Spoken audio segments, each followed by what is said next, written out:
terasa dirinya ditarik daripada katil. Sedang tidur guys, kena tarik. Oleh kerana semasa itu dia sedang tidur, pelajar tadi percaya bahawa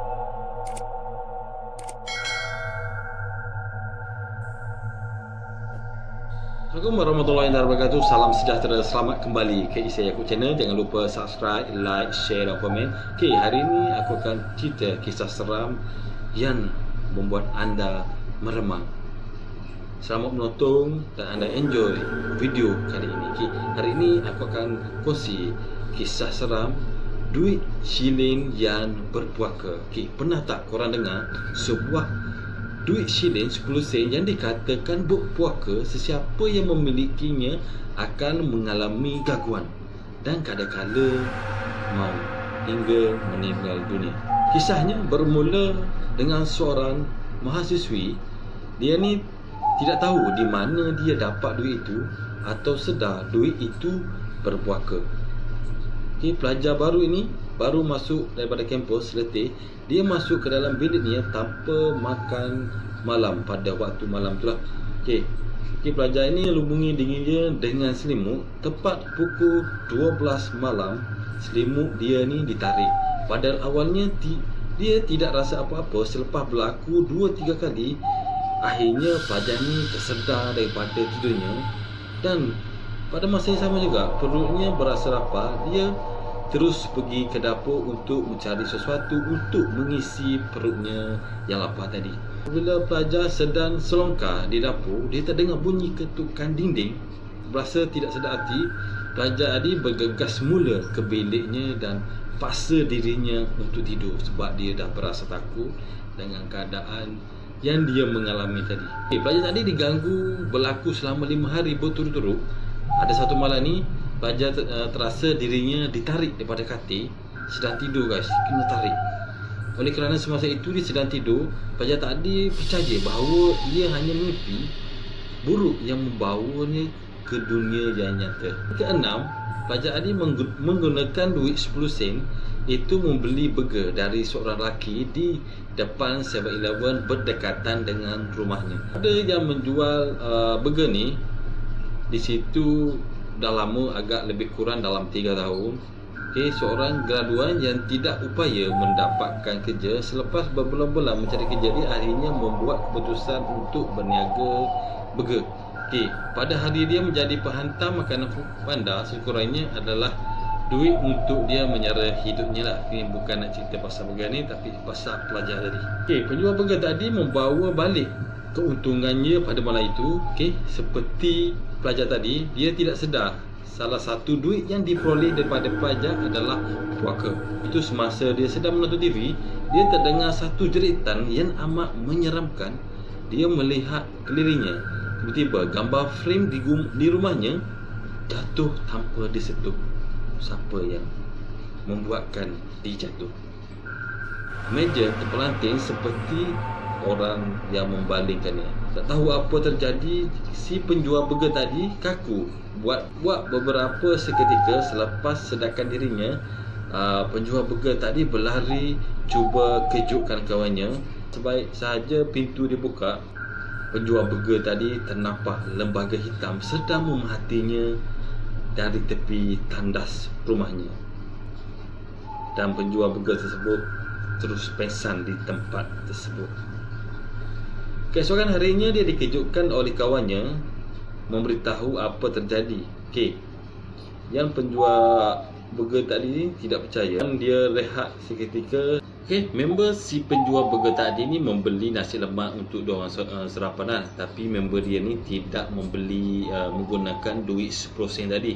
Dia jadi suka dengan duit tu dia tadi, dengan keunikan sendirinya yang berada dekat duit shilling 10 sen tadi tu. Okey, pagi itu tidak apa-apa yang berlaku. Malam itu member dia ni berkeluar dengan awetnya. Dia membawa pergi menonton cerita Dandan Pontianak. Semasa dia menonton cerita itu, dia berasa tidak sedar hati, badannya berpeluh tiba-tiba.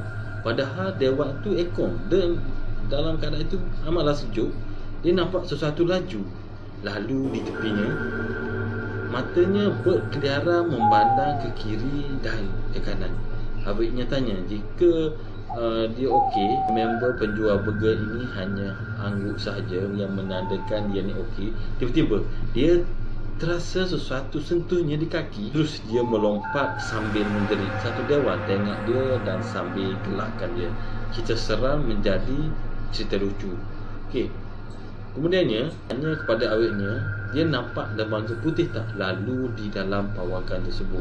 Awetnya hanya berinya satu pandangan pelik, lalu dia menghantar awetnya pulang. Dalam perjalanan dia pulang ni, dia merasakan motornya amatlah berat sangat. Apabila dia memandang ke kamera, dia boleh nampak lembaga putih. Lembaga putih itu berdiri di belakang motor dia, tidak boleh kawal. Lalu dia melanggar sebuah kereta dan terus terpelanting jauh dan meninggal di tempat kejadian. Duit itu kemudian jatuh kepada seorang lelaki bernama Pak Mat. Selepas member jual burger tu dapat duit tadi, terpelanting motornya dan dia meninggal dunia. Pak Mat ni adalah di antara orang awal yang sampai ke tempat kejadian. Pak Mat bergegas ke yang telah kena langgar tadi tu. Apabila melihatnya kawan si penjual burger ni meninggal, Pak Mat meraba-raba mencari dompet dia. Sebaik saja dia dapat dompet, dia hilangkan diri entah ke mana. Pak Mat ni diganggu juga. Malam itu selepas dia mendapat duit shilling 10 sen tadi.